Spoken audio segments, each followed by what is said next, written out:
So I'll give you it's kind of a little like a survey of work from 1993 to somewhat present.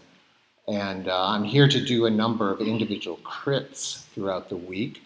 So I think my intention here is to just kind of give you a little bit of a road show, dog and pony show of what I do, so you can sort of see where I'm coming from and and so forth, and what I've done.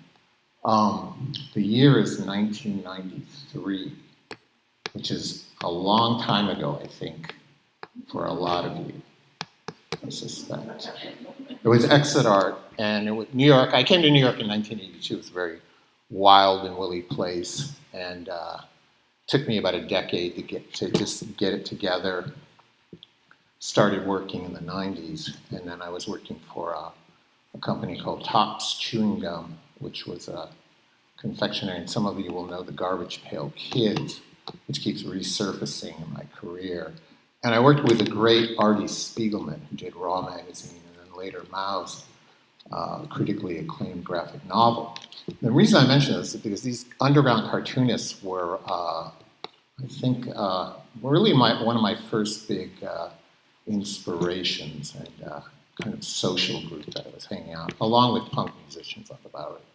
So, 93, there was yet the great American economy had crashed once again, and we weren't really making things with expensive oils. It was like inner tubes and 2x4s and things like that.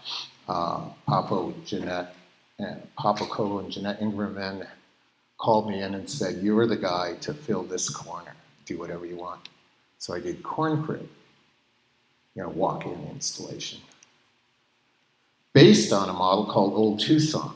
And this I did about a year before, and I think it was 92, showed in Fred Waxing Space. Now, at that time, that was right on Broadway, and you had these very large alternative spaces, which was a great entry point for a young artist at that time. And those were all tiny sticks, and you could see my rock concert scenario on the 50th anniversary of Woodstock. There it is.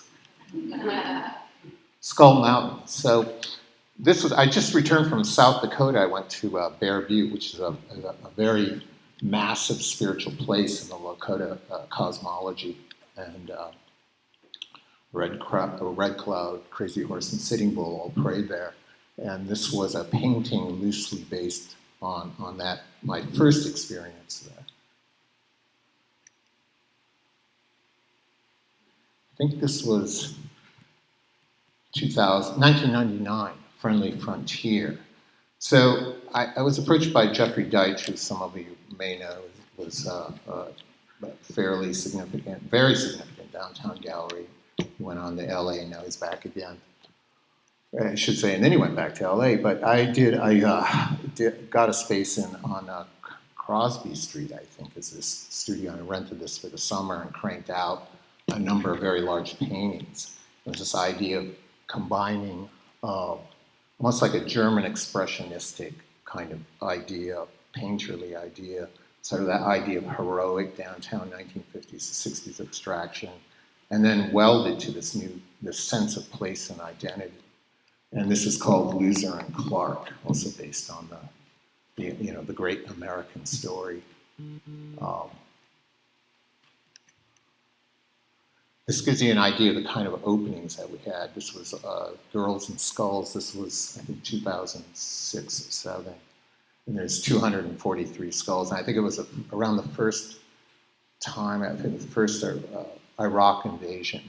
And so I started riffing on these skulls until you could no longer do it because they had become a popular icon very quickly. I think fashion houses and things are starting to do it. Where's this? Anybody know? What? Where? Yeah. Wow. Yeah. Yeah, CBGBs. So that was the club on the Bowery. A lot of raucous and bohemian behavior occurred inside. And here I'm playing my little faux country set. That's Laura Ortman, who's in the current Whitney Biennial. Has quite a great video. Anyway, we put together a band called National Brave.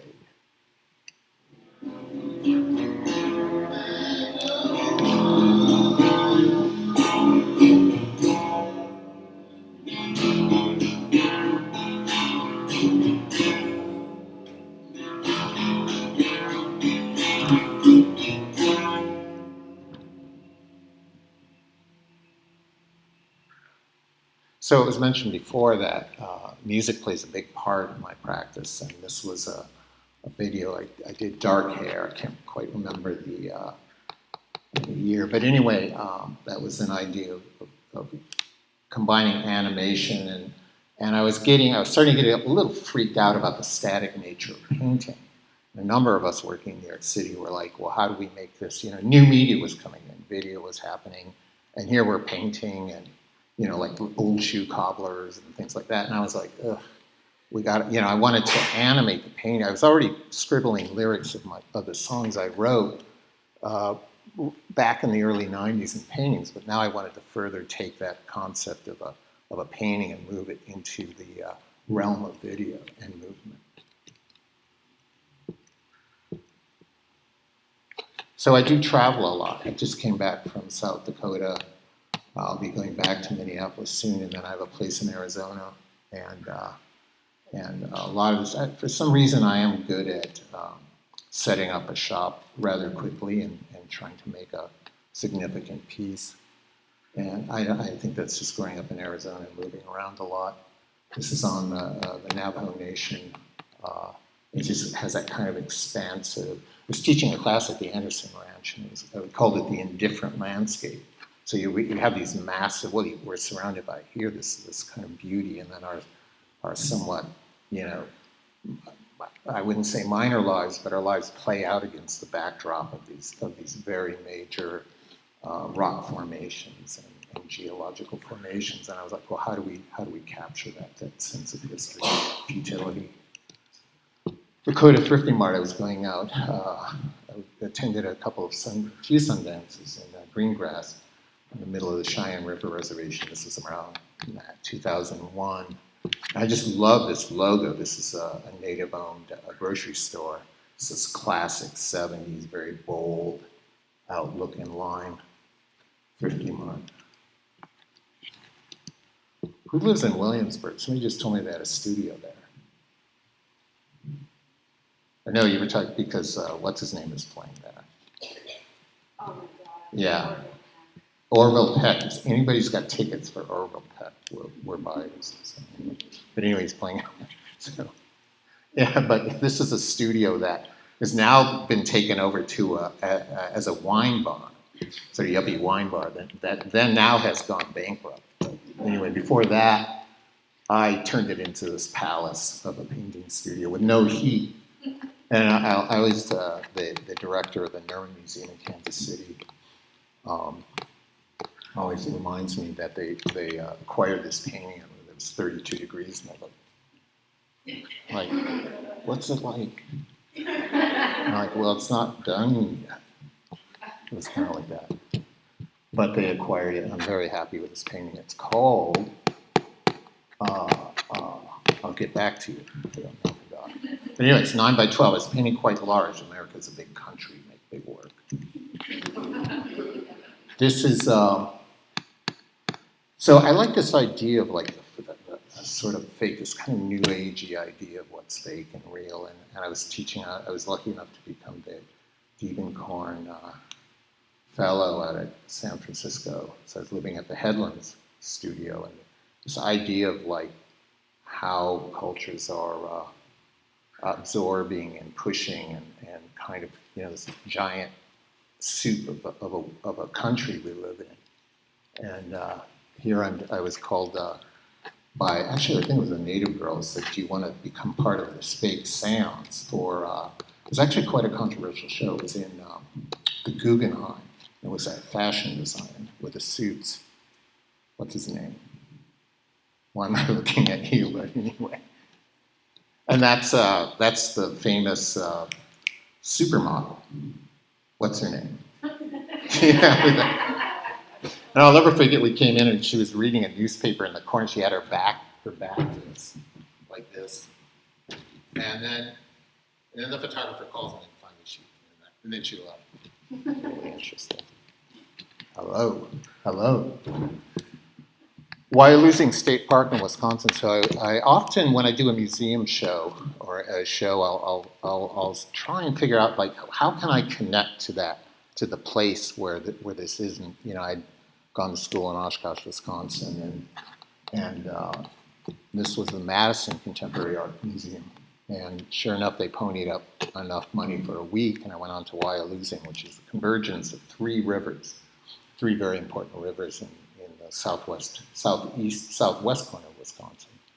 And it just happened to be early spring, and all these eagles and hawks were doing this sort of strange migratory circle.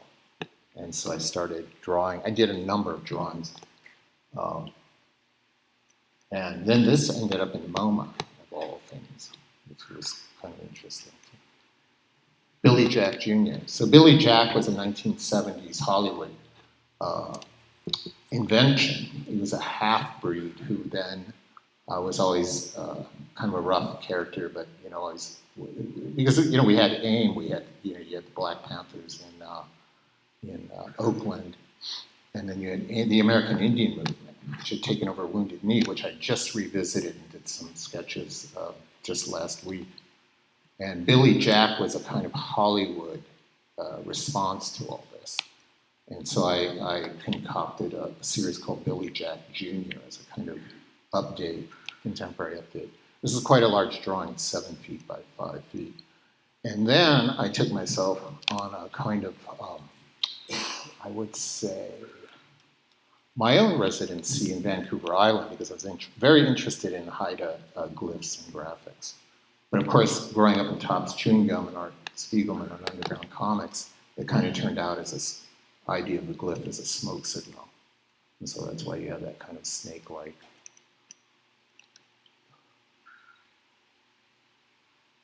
So the Kills, so that band, that's that great London band with Mosshart, I can't remember again, but Alison Mosshart. And she actually called me. They had seen, because this was an ad in Art Forum, and I thought she wanted like a cease and desist, but she actually wanted to meet me, and we've been great friends ever since. Kills. Topps Chewing Gum, so I referenced back this, it's kind of, it was an odd time in my life, but I always liked that logo. And here you see the first, this is significant, I'll get to this later, but these dream catchers populating the lower half. Wacky Totem USA, this is at the Nerman as well. It's another 7 foot by 5 foot, all watercolor. Community Boy. So happy to say that this is on display at the Minnesota Museum of American Art. And this is quite a large piece, and their publicity director looked at this and said, well, you actually made the Instagram of the 90s. That's how she referred to this, which I thought was great. So this was really my collection of the social milieu and cosmology and people I was hanging out. Rough, Wrong, and Raw. Color Xeroxes, and then a line of photographs. It's all landscape on the bottom, and the birds end up on the top. So it sort of has this kind of demarcation of 1,000, 2,000 feet, 4, 5, 10,000 feet up in the air.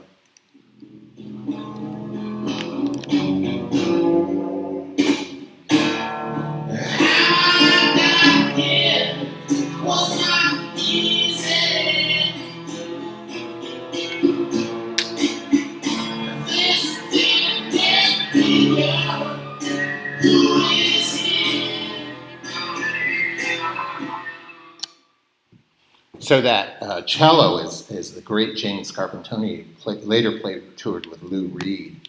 And that's the great thing about living in New York City and sort of having an open mind and this kind of so I'm not a casual person, but just inviting her, and she happened to be free for that recording session over in the Lower East Side, and came in, and she was so brilliant. She's like, Lounge Lizards, Lou Reed and numerous other people. She writes charts for some pretty big people. Now lives upstate New York.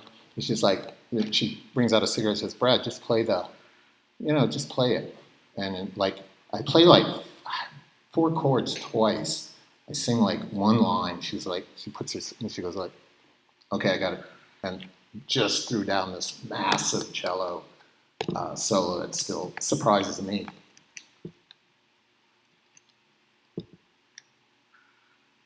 All roughnecks, beer, nah, let's move on. Lyrics.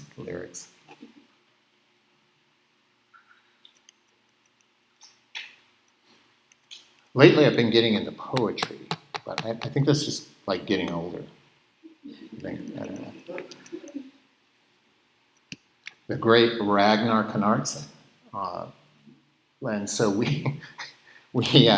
we were flown all over to Vienna for the Thyssen-Bornemisza 10th anniversary. It's quite a Francesca von Habsburg thing.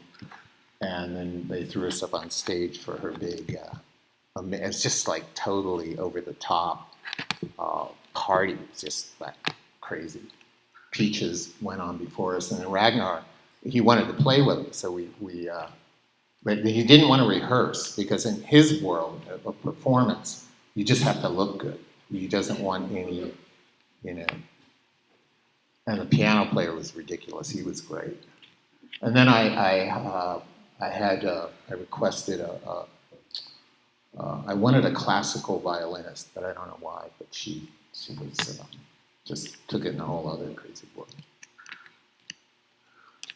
My first bronze sculpture, so this is another version of a totem. It's the idea of combining totem imagery with Plains war staff. And this is at the Denver Contemporary Museum. And it's all bronze. I made the original out of ripped cardboard, and then we shipped the cardboard model to a foundry outside of London, and they made this incredible version. You can see the sort of grain of the cardboard, but that's all bronze. And sitting next to a golf course in Scottsdale. That's pretty interesting. Another residency I was very grateful and happy to be invited to was the Monet Foundation in Giverny. And I kind of waited until most of the residents had left, and I was able to take over the entire top floor, and I just went berserk. Because, you're sort of like, oh, Monet and like the great tradition of French painting, which I don't think they really cared about Impressionism much, but it was just this idea of painting, because he always painted during the day. So I was like, let's do Giverny at night. At night. Yeah. Top's logo down on the bottom, and a kind of painted totem going up into this. So Giverny, I guess tonight you have there's going to be like a meteor thing going on. Giverny also has this kind of beautiful, dark, liquid sky that you just stare up at and want to make something. Skull figure on the left, and then these kind of urgency, directional lines, which I'm a big student of American Indian ledger drawings. So I've been studying these things for a long time, and I've been very lucky to get into some really great collections. And I'm riffing on that. I'll get to that in a minute. It's my first bed sheet. This is, I think, a queen-size bed sheet. And I wanted the idea of a kind of Plains Indian parfleche winter count, which was traditionally they were done on pieces of linen. It was a bit like a storyboard, I guess you would call it. I wanted to do my own thing, but the bed sheet was also something I could pack in my carry-on luggage on a plane, so you could take it anywhere and work on it, much like a sketchbook, only it's bigger details. Some collage, spray paint.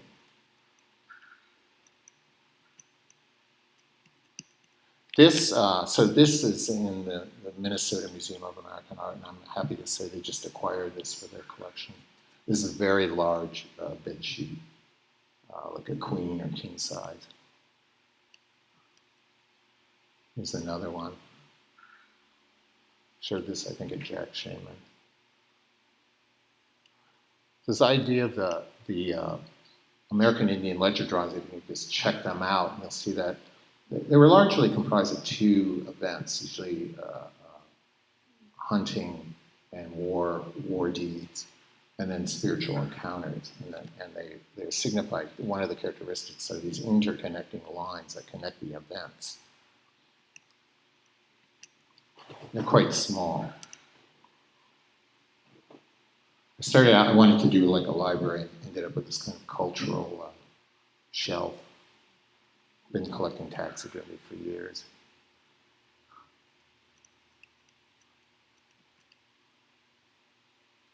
Bushwick, the old studio. Remember that?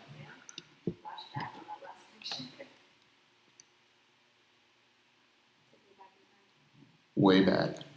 Yeah. We had interesting, Billy Steiger. Yeah, just monster assistant. Anyway, she schooled young Waverly here. He was taking her place. Because Billy's gone on to write manifestos. Yeah.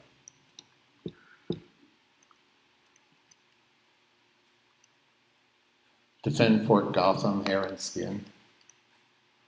Acrylic. Another acrylic, outpatient. So I was traveling on a reservation up in Red Lake, way up in northern Minnesota, and I noticed they had this like addiction hospital, and it just had an old piece of plywood and just spray painted outpatient, because that's where you go. Spirit animal, that's in the current show at MMAA.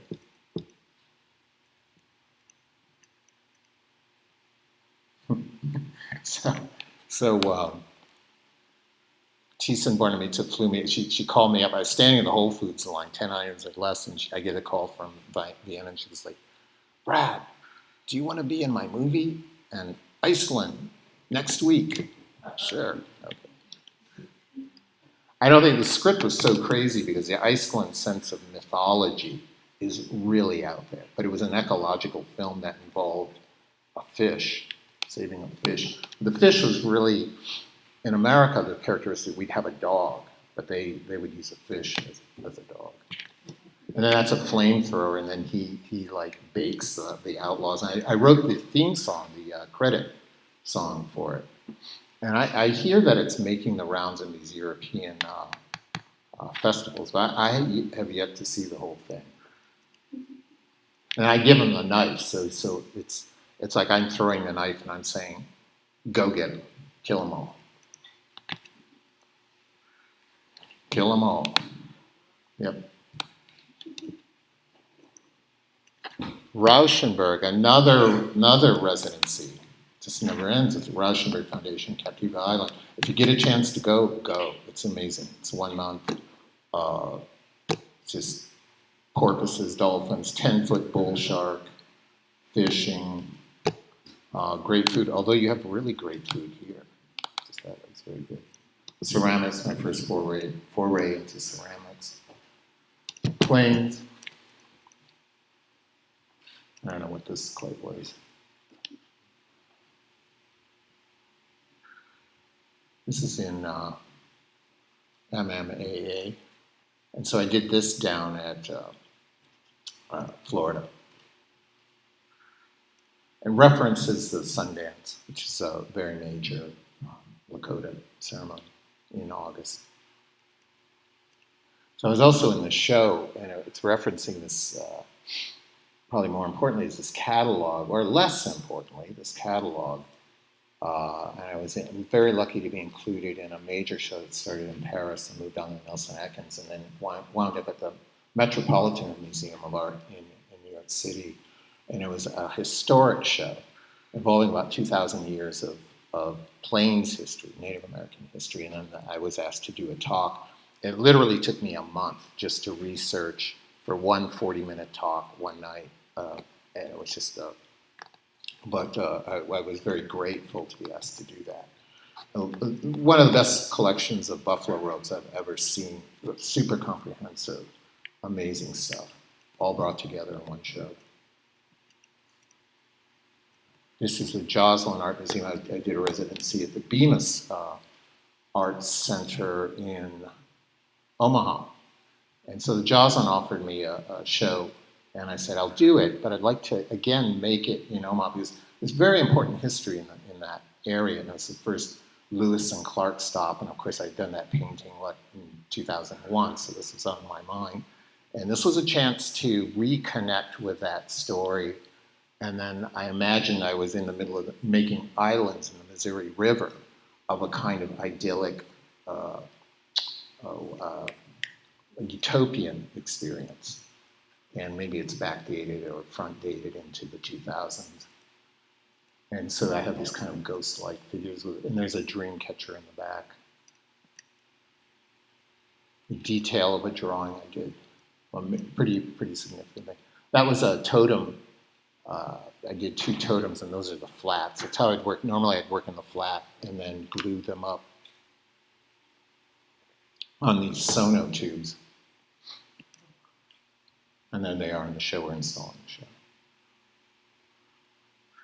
So the original idea was to stack them one on one, but the museum said, no, we can't do that, because when you're in museums, if there's anything that's falls, and it could fall into their multi-million-dollar mother well, so they said you can't. So then I said, all right, well, I just won't do that, and we'll just use them as like doorposts or something.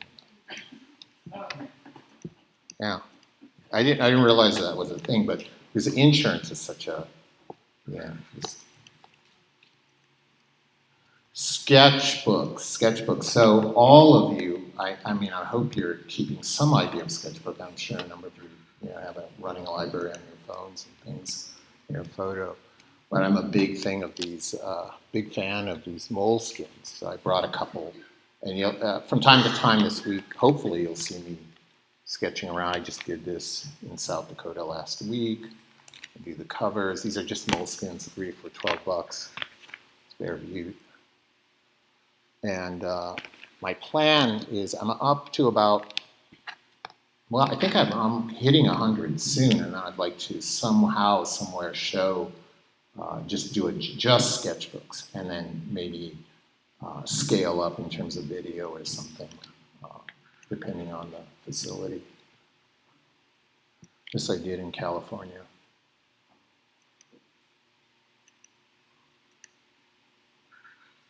So this is my idea of a contemporary peace treaty, proponents of peace. And so you see these people that are somehow Victoria, who was a great Apache leader from Arizona. Super badass, Victoria. Clouds, Ken Mayer and Elizabeth Street near Lovely Day. Hangout of mine. Making New York look more decrepit than it is. Phoenix, Arizona totems to KL. I don't know what this is. L 1550. So this was Omaha. Self-portrait. Lopud. So I was invited to do a talk in the island of Lopud. And this again was Chisenborn-Amit's collection. And they flew in about 50 of us into this castle, this monastery. And I bought just like a notebook, like a tourist souvenir notebook, and started filling it up. Because there were pirates around an island, so I went with the pirate theme. And the dagger. Back to Bushwick. So New York is, as some of you know, is this kind of relentless. So I came back from a residency, I think it was California, and then that whole window was blocked up by another building, horrible building. So I moved out, much happier. Swiss Beats had a 2-minute interest in my work, and then moved on. So he came, he drank all my tequila. That was a little bit. I was okay with that. Again, playing with letter forms, Lakota, the studio, the old studio. Self-portrait, do a lot of these. Done. I don't know why over the years. Something I do. Carol Rama. So I saw her show at the Musée du Moderne in Paris when she had a big retrospective. And just, I'm putting this in because, there's some touchstones that we have as artists, right? We're looking at specific people in certain times of our life, and these are like gateways into another place. But I was really stuck by Carol Rama's kind of just perversity of thought, and she was like 90 or something in Italy, a woman doing this kind of work through her lifetime. Just didn't give a fuck. Just was like, I'm doing this. Fox, wolf, wolf, fox. So this became the title of a pretty big dream catcher I made, which I think will be included in here. So in these sketchbooks, I'm working out text to image relationships, but then sometimes just the text will stick in my mind, and we'll be working on something else, and then the title just happens to get caught in that piece. 10 by 10 feet. This was, I can't remember the title. Right? It's literally just pieces of paper stuck up with some sculptural elements on the top left. The other big point of inspiration is the Katzina collection at the Heard Museum in Phoenix, Arizona. And they have one of the most major repositories of contemporary, or I should say not contemporary, some contemporary, mostly historic Katzina dolls from the mesas of the Hopi reservations. Very ancient, really the first ancient cities of this country. And so these are the kind of deities that are used to teach children. And then I naturally or unnaturally have to own this. You want to own these concepts. As artists, we're super lucky. We can just create our own realities. So I started making these. I think it was around 1985. It was actually in upstate New York. I made the first couple, and then this is 2/3 of a much larger piece called Bowery Nation. And so I wanted this idea of collection. How do I present 100 separate items with 22 birds on top of the ladder? And the idea was a powwow float as a kind of vehicle to bring all these things together in a more explainable and powerful way. I put the birds out on my studio window.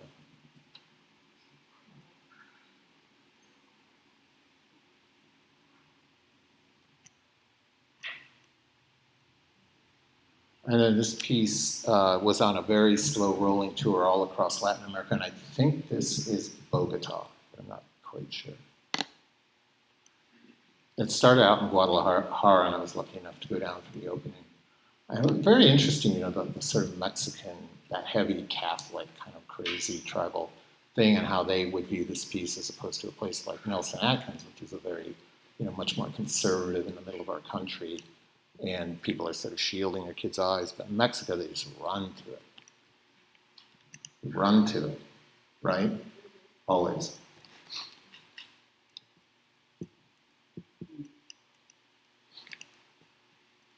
Man. So I was called by, what's his name? The leader of Man. They just came out with a new album.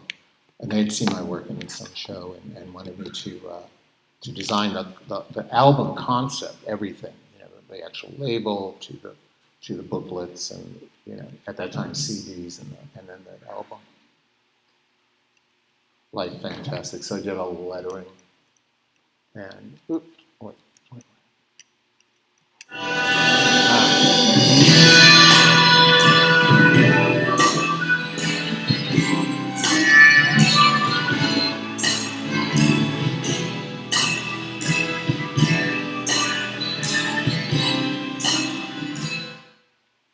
It's funny, this video, it doesn't have that kind of psychedelic thing, but I kind of like it. It's not bad. Anyway, and that's a second video I did called Bowery Nation. So it was this idea of then animating this static sculptural piece with an accompanying video. Now we're getting into this new phase. This was around 2012.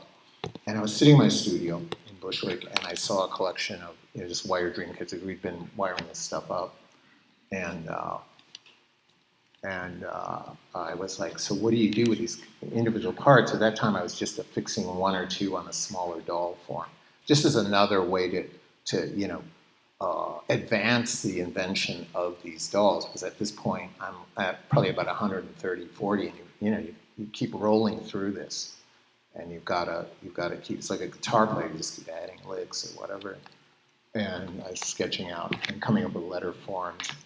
But getting back to the collection, I thought, well, that's it. It's just a cosmology. It's like I'm going to put all these dream catchers, every dream catcher in America, over every baby crib, on every pickup truck, on every hot car, hanging off of every earring, and we put together in a cosmology. And so I started to sketch this up, and I was invited to do Prospect 4.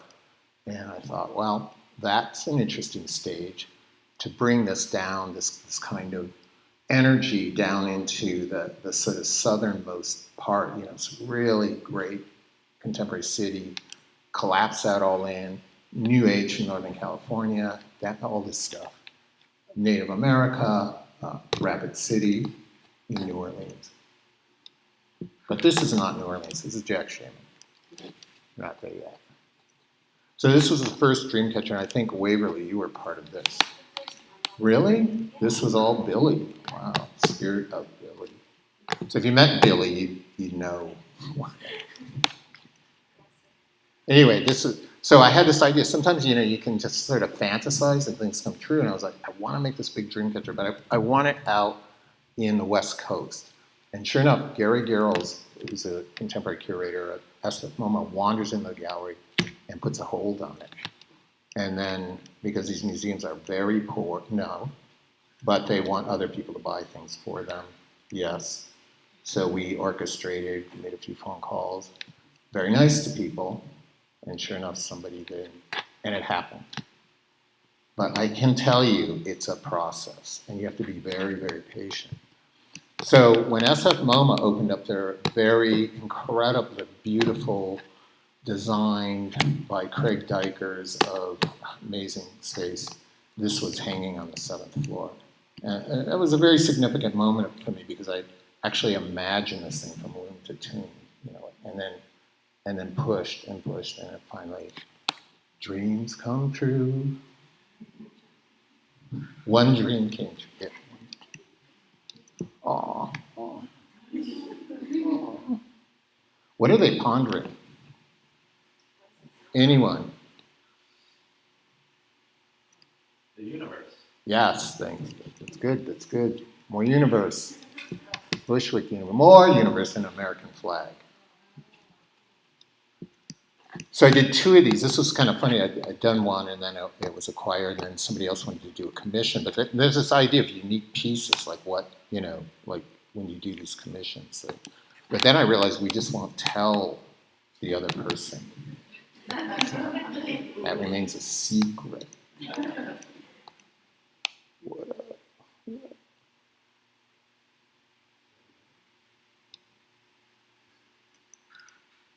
I think we just got done spraying this. So it's a simple rebar wire, and you get this at you can get it down the street here at the hardware. So, and I started making chandeliers.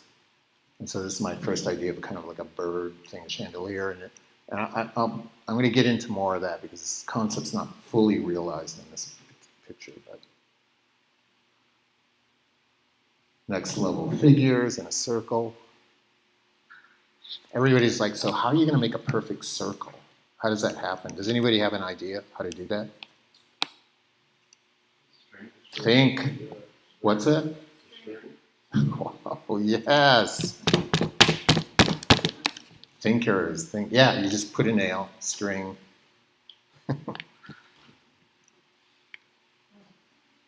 Fort Gotham. So this was really just meant to be, you know what it is?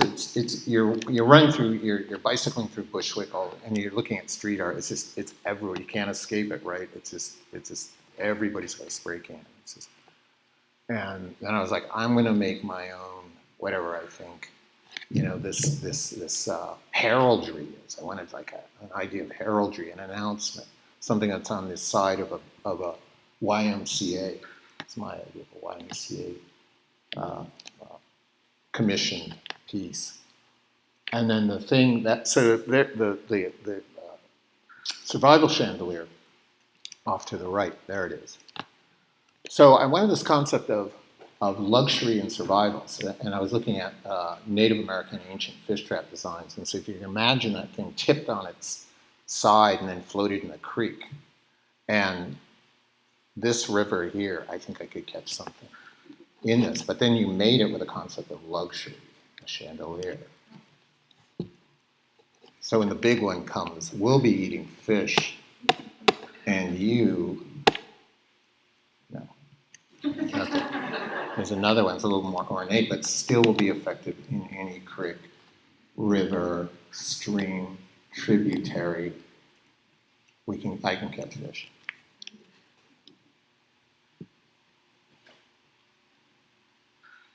I thought this was a good, I'm not going to get into this. It's just a text for, yeah, it's good. So this is something, I'll spend a minute with this. This was a really interesting curatorial provocation, I would say. I was called up by Alice Grace Stites of Hotel 21C Museum Hotels, and I said, well, I saw your work down in Prospect 4, and you don't remember, but I was talking to you about something. And we bought this property in Kansas City, and we have these old 1930 Manifest Destiny paintings that were commissioned. And because this is a historic site, because guess who was sitting in a booth just off to the right?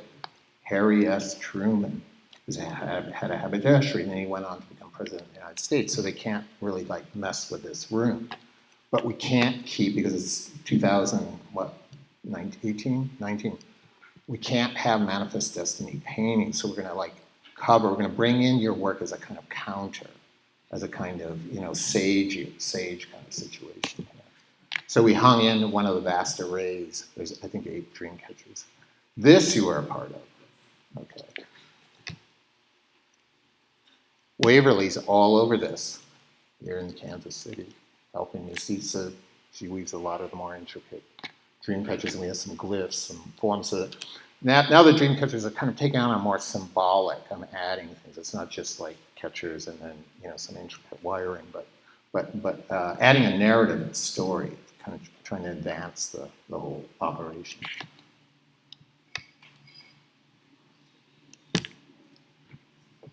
It's funny how that video does that.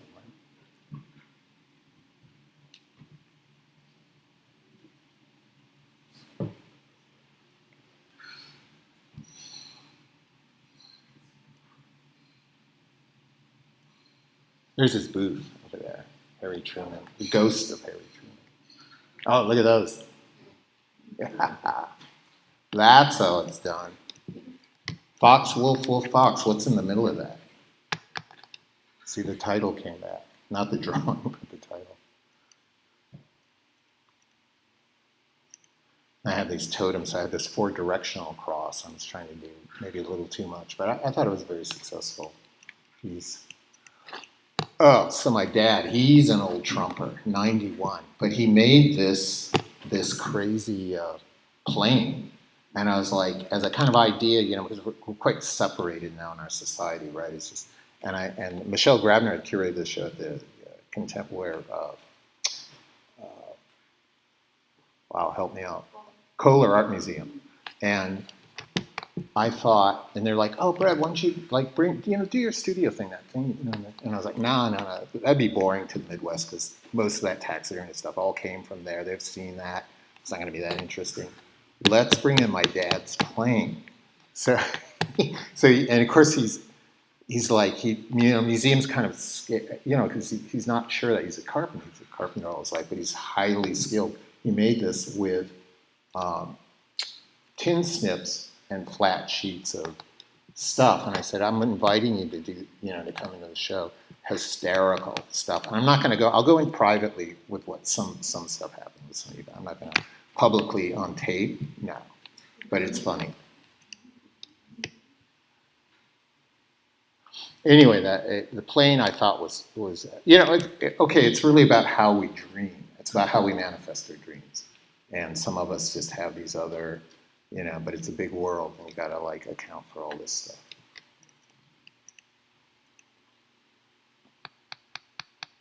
It's a concept that it's kind of a vertical totem pole, or horizontal, I should say.